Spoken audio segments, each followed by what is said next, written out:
Welcome back to the Wealth Actually podcast, the show that features artists, entrepreneurs, experts, and commentators that will give you the right knowledge, planning, and guidance so you can preserve your assets and enjoy your wealth. Learn more and subscribe today at wealthactually.com. And now, here's your host, Fraser Rice. Welcome back to the Wealth Actually podcast. I'm Fraser Rice. In this slight detour for the show, I spoke with New York-based political commentator DEROY MURDOCK. We have an invigorating chat about gun crime and inflation, two topics that are galvanizing investors today. We later focus on the implications of these issues for the 2022 and 2024 elections. DEROY is a Fox News contributor, a contributing editor with the National Review Online, and a senior fellow with the Atlas Network, which supports and connects some 475 free market policy groups in the United States. He's a frequent guest on CNBC, CNN, C-SPAN, and MSNBC. DEROY, welcome aboard. Fraser, great to be with you. So we met at a friend's birthday dinner party and got to talking, and I said, I've got to have this guy on my show. Lots of interesting things. And you've got an op-ed coming out shortly on the topic around crime and its impact both in New York City and nationally. Before we get to that, maybe take us through a little bit about your background and what you're up to right now. Going back to the beginning, I was born in Los Angeles, California, spent the first 18 years of my life out there, and got the big idea that I wanted to see how the other half lived, if you will. Moved back east, went to Georgetown for 4 years, went back to LA for a year, and then decided to see more of the East. I came to New York City to go to business school at NYU, where I got an MBA. And in my third semester of 4 at NYU, I had spent a semester at Chinese University of Hong Kong, studying overseas. And that was back when Hong Kong was known as Hong Kong British Crown Colony. It was under the protection of Her Majesty Queen Elizabeth II. So I actually lived under the protection of the British Royal Crown for a semester, which is wonderful. That's before the Red Army came in and wrecked the places they have lately. And my plan was to be in New York for just 2 years and get that out of my system, move back to California. That actually never happened. And now this is, I believe, beginning of year 35 in New York City, which nobody saw coming, but here we are. And I stay busy as a Fox News contributor. I'm a contributing editor with National Review Online. I work with think tanks around the world. In the United States, an organization called the Atlas Network, and we support about 500 free market think tanks in the U.S. and 95 countries. And I speak a lot through the Federal Society, through Young America's Foundation, and other groups that have me come onto campuses, law schools, civic organizations to talk about free markets, limited government, individual freedom, personal responsibility, and peace through strength, which are the 5, if you will, big pillars upon which I do what I do. What a terrific and broad background. You talk about in an op-ed that's coming out shortly about the impact of crime and maybe the need for a new way to look at how we police and how we treat crime in society. New York City residents were on the cusp of watching a massive turnout from the police to honor their fallen after a very difficult double shooting. Take us through your op-ed a little bit and what you're seeing and what you think is interesting and important to talk about in the issue of crime these days.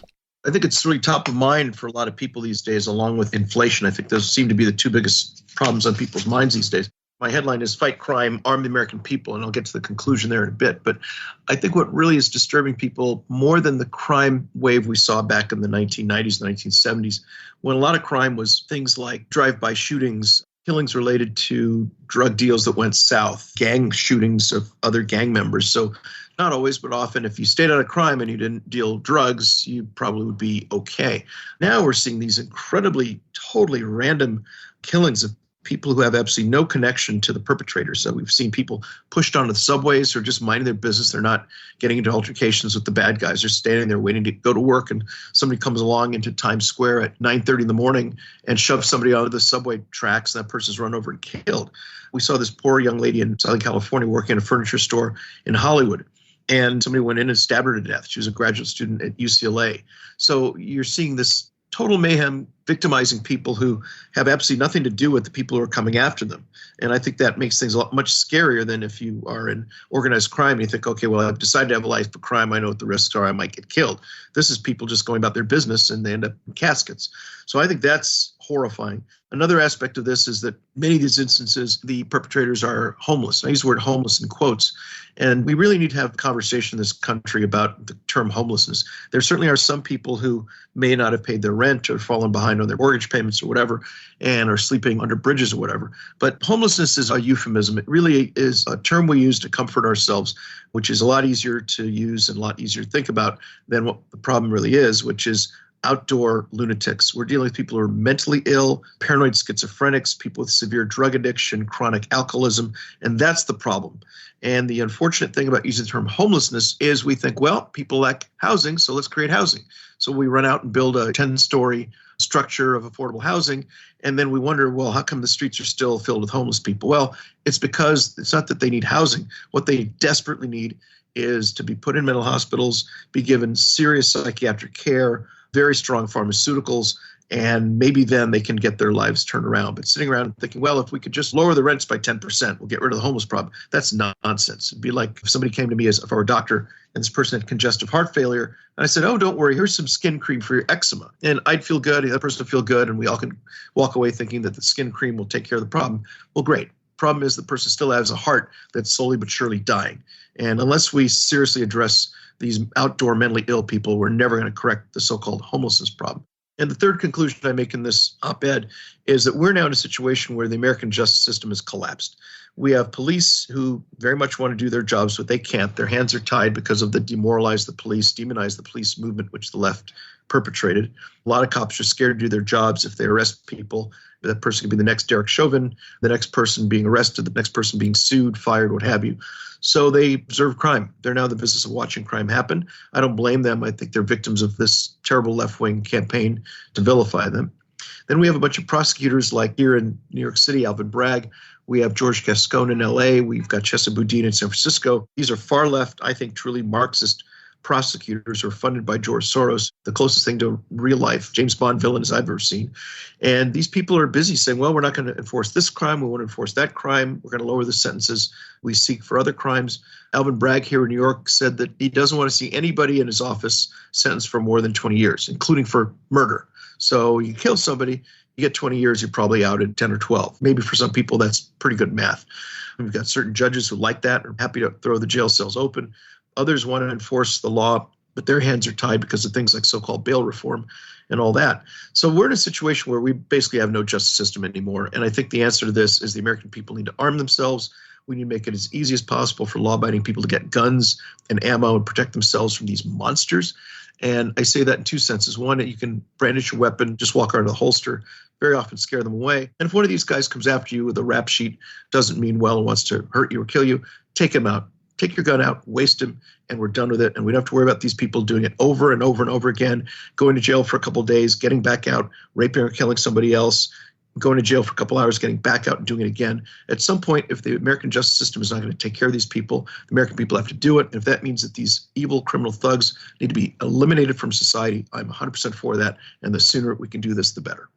Your op-ed's going to ruffle some feathers, to be sure. And I'm sure one of the questions that I'm sure is going to come up is for people who are armed, do you see some sort of transition period where people become law-abiding but inexperienced around firearms to becoming thoughtful with firearms and not turning into vigilantes and having the pendulum sweep in the other direction where all of a sudden we have lawlessness on the other side? We've got people in states like Texas, Louisiana, Virginia, for that matter, Arizona and others, where they do have concealed carry and so on.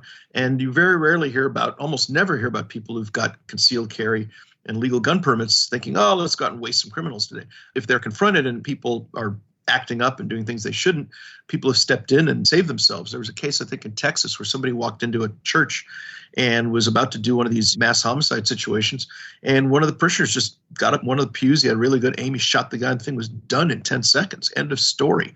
So instead of having an awful hostage situation like we had at that synagogue, I think it was just last weekend, a couple weekends ago, that didn't happen. You didn't have one of these situations where a bunch of people got gunned down and killed like we saw in Charleston, South Carolina.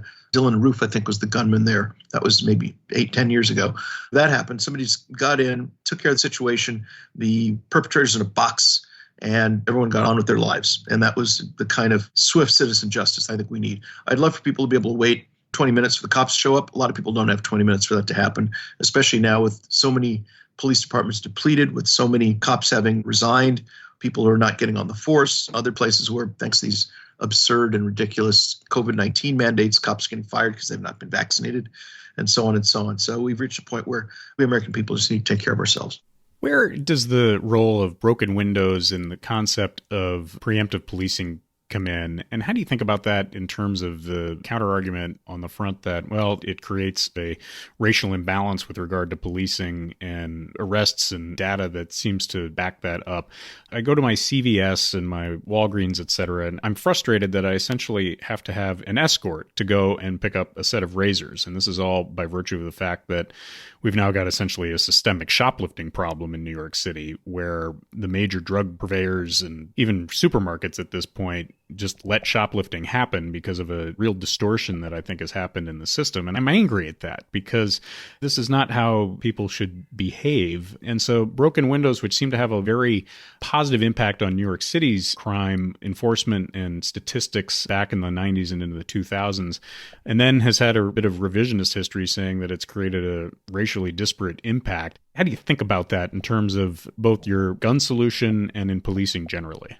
I've had it. I've absolutely had it. Look, I live in New York City just below Union Square, and there's a Walgreens at the corner of 4th Avenue and 14th Street, and there's another one on 14th Street just a little bit west of there between 4th Avenue and Broadway. These two stores are right next to each other.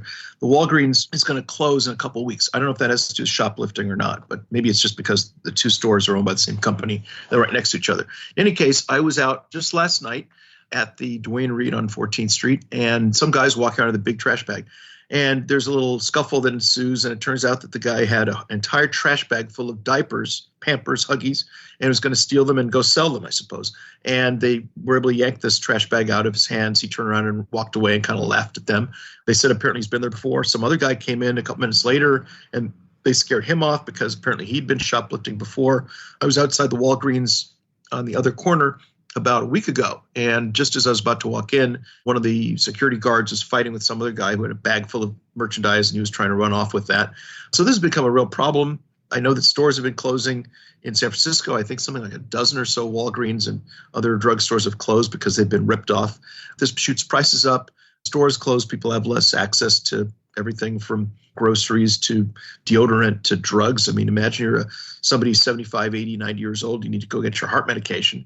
And rather than walking around the corner, you now have to walk 4, 5, 6, 8, 10 blocks to go get your drugs. And that's not easy if you're moving around a walker or something like that. So what I would do is this business that it's okay to shoplift as long as it's under $1,000. This is garbage. Somebody tries to walk off with a box of eggs, tell him to put it down. If he doesn't, the guards ought to have shotguns and say, look, you want a taste of this or not? And I think a little bit of that will tell people, okay, it's not fun anymore. New sheriff's in town, if you will. Time to behave ourselves. We have a totally permissive situation, New York and San Francisco, many other cities, certainly Chicago, where people just figure, hey, why bother paying for merchandise? Just get it for free. There are no consequences. And you live in a society without consequences. Pretty soon you're living in something that's no longer society. I see this on the subways. People are jumping the turnstiles like crazy. There's no penalty for that. I believe Alvin Bragg, our far-left DA, has said that's not going to be enforced. So why bother spending the $275? Why not ride for free? So until we see enforcement on these things, this will all continue. As far as the racial disparity, I would say that very often these are unfortunately people of color, minorities who do this. Some of them are white, some of them are other racial categories. But if somebody thinks that too many people are being arrested for crimes black, rather than yell at the cops, I'd say yell at the black people who are doing this and say, look, behave yourselves. This isn't good for you. It's not good for society. Frankly, it's not good for black people. If people see black folks and think we're all criminals when we're not all criminals, but enough of them are, so that people think all black people are criminals. I blame black criminals for making life miserable for law-abiding black people, and the onus should be on black criminals to stop the crime, clean up their acts. If they can't do it, they ought to be wasted. Let's zoom out more nationally speaking in the national political spectrum. And you mentioned early on that inflation is on a lot of people's minds. And I'm in an industry where inflation is a major issue. It affects investments. It affects people's spending power. It reverberates across people's life, no matter what form it takes. How are you thinking about that and how the wheels of political power are being turned right now at the national level? I went through the inflation experience back in the 1970s when under Jimmy Carter, we had inflation, I believe, was running around 11 or 12%, interest rates around 19%. Imagine a 19% mortgage. No one who's alive below about age 40 even can hallucinate such a thing. Here we are again with inflation running, I believe, year on year, December of 2020 to December of 2021, at I believe the number is 6.8%, something like this. We're seeing producer prices running about 9%, I believe. There are a number of reasons for this. One is the massive spending that's been going on under Joe Biden and the Democrat House and Democrat Senate. These guys cannot stop spending money. They love spending money. They now want to spend even more money on COVID on top of the $1.9 trillion COVID relief package. They've not finished spending that money. They want to spend even more money. So these guys just want to spend. The more you spend, the more you weaken the dollar, which leads to inflation. Another aspect that's pushed up inflation is energy prices. One of the very first things that Biden did day one, within hours of entering the presidency, was to kill the Keystone Pipeline. They've been pressuring oil companies by reducing permits on federal land, permits for oil and gas production. They've been getting their left-wing activist friends to pressure banks not to lend to the oil industry. And as a consequence, we've gone in 1 year from energy independence and being a net exporter of oil and gas into a country that no longer is energy independent. And you've got Biden running around begging OPEC and begging Russia, of all people, to amp up their fossil fuel production so that we can have lower energy prices. I mean, this is ridiculous, absurd. It's bad for the economy, terrible for national security, and it's one of the things that's increasing inflation. So I think the way to fight inflation is you've got to stop the ridiculous spending and free the energy industry so that it can go back to producing low energy petroleum and gas, natural gas. That'll bring prices down. And we need to do something about the supply chain fiasco. I believe we're now up to 130 freighters floating off the coast of Long Beach and Los Angeles. That also contributes to inflation. That needs to be cleared up. And then this labor, ironically, very low unemployment while also having a labor shortage because so many people are paid not to work. They stay home and watch Netflix rather than go to work. Those benefits really need to be carved way, way, way back. If you're disabled and you're unable to work, that's one thing. If you just want to stay home, catch up on The Crown or whatever's on Amazon Prime, great. Do that on your own dime, not on the dime of the American taxpayers. That'll get a lot more people working and a lot more businesses can operate. That'll boost productivity and that also will help bring inflation down. Well, one little subset of what you're talking about as far as energy independence that drives me crazy really is the concept that even in the face of climate change and energy independence, low-cost energy, we're shutting down nuclear capability, Los Angeles and New York in particular. And I think to myself, it's difficult to have a climate change discussion, in my opinion, and not be very pro-nuclear. And if you believe in energy independence, I think nuclear is another avenue that needs to be considered. And meanwhile, those cards are being taken off the table as far as an overall solution. Does that fit into your worldview at all, or is that something that's a little bit off? No, it fits very much into my worldview. I'm one of those people who believes in what they call the all of the above energy strategy. Oil, gas, nuclear, certainly hydroelectric. If solar and wind can be done in a way that is cost efficient and safe, I'm all for it. What I don't want to see is solar and wind being implemented with tremendous subsidies and taxpayer expenditures and also the destruction of bald eagles and hawks and other beautiful birds, which are just chopped to pieces by these giant industrial windmills. If somebody can make a windmill that doesn't kill the birds and can stand up on its own without taxpayer funding, then great. What's really absurd about what you described is a tendency in New York, I imagine in California, I believe the same problem in Germany. They're busy shutting down nuclear plants before they find anything to replace them.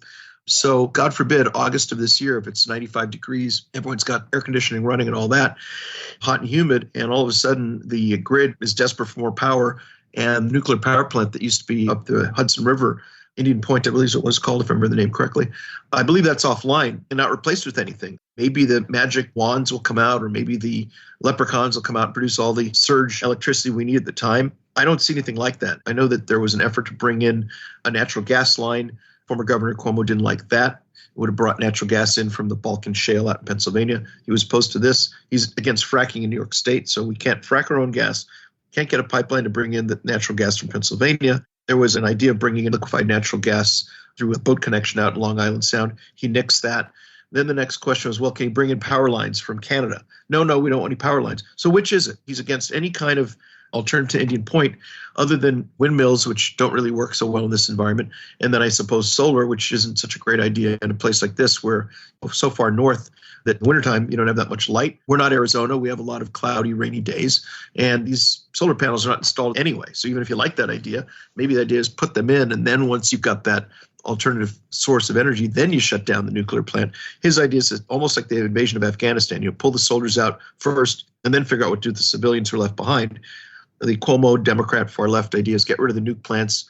Once they're offline, then you figure out how to replace them, which is just completely backwards and cockeyed. But that's kind of the way the left thinks these days.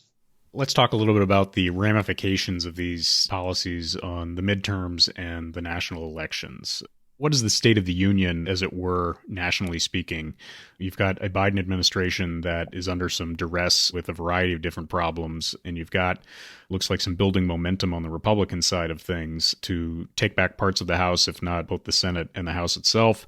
And then you've got 2024 looming. What are you looking at on the horizon on that front? Right now, Biden's at, according to the, I think, Quinnipiac poll, 33% job approval, 56% disapproval, I believe is the number. And he is way, way down with some core constituencies. He's only got job approval of, I believe it's 57% among blacks. Democrat presidents usually have approval of 80% and up. So even among black folks, he's nowhere as popular as it should be if he and the Democrats want to do well this November. I think the approval number is 25% among Hispanics, 28% among independents. I mean, these are terrible, terrible, terrible numbers. If these numbers persist into November, the Democrats are just going to be wiped out, and deservedly so. My concern is that I want to make sure that Republicans and conservatives don't take this for granted and assume this thing is in the bag. Nothing is in the bag until the last vote is counted, number one. Number two, the right no longer can plan to win with 50% plus one votes. They need to win beyond the margin of vote fraud. And I have no doubt that this November, the Democrats will play all sorts of games with mass mail-in ballots, early voting, ballots showing up days and days or weeks after the polls close, no signature matching, all the shenanigans that they pulled back in 2020 in the name of COVID, which was the temporary excuse they had to implement all kinds of loosening of vote standards, which they've wanted to do for decades. If they do that, it's entirely possible that this big, massive win that you describe and a lot of other people on the right predict doesn't come to pass. The other thing that's unusual aspect that could help Joe Biden is that the GOP has succeeded in preventing him from implementing Build Back Better and a lot of these other huge government programs, which involve a lot of tax increases. Right now, we're living under the Trump tax system, which has a 21% corporate tax rate. All those tax cuts that he delivered in 2017 are still around. And so if we are able to get COVID behind us, and it looks like it's finally tapering off, we may get that monkey off our backs at last. And then if the Trump tax cuts continue, there's no reason this economy can't continue to move forward. We saw the GDP number grow 6.9% as of late this week. And if you've got that happening, inflation can be tapered off a bit, and COVID is behind us, then all of a sudden the Democrats are not looking all that bad, not because of anything necessarily that they did, but in fact, frankly, because of bad things that they wanted to do that didn't happen. And if that's the case, this massive GOP blowout might not occur, might take place. But I think it's very important for no one on the right to assume that these things will happen. People need to be writing checks, knocking on doors, handing out bumper stickers, recruiting candidates, running for office, giving speeches, going on TV, writing letters to the editor. All the grassroots work needs to go on, and it needs to continue these days, probably 2 or 3 days after the election, given that we may have people voting after Election Day. So don't take anything for granted. This thing looks great right now. If the election were tomorrow, I think it would be a sweep. But there's a long, long time between now and November, and all kinds of different things can happen that nobody can predict today. So as we wind down here, last question, what do you feel good about in the next year or two? What are the sources of optimism? What are you looking at and saying, this is something I can look forward to, either politically or economically? I think there's a wonderful Russian proverb, which is, if I can get this right, it's that a pessimist is just a well-informed optimist. That's usually my perspective on things. Well, what do I feel good about? Well, I feel good about things like popular culture. I had the pleasure of seeing Elton John in New Orleans, beginning of his return to the road after 754 days off the road due to COVID and so forth.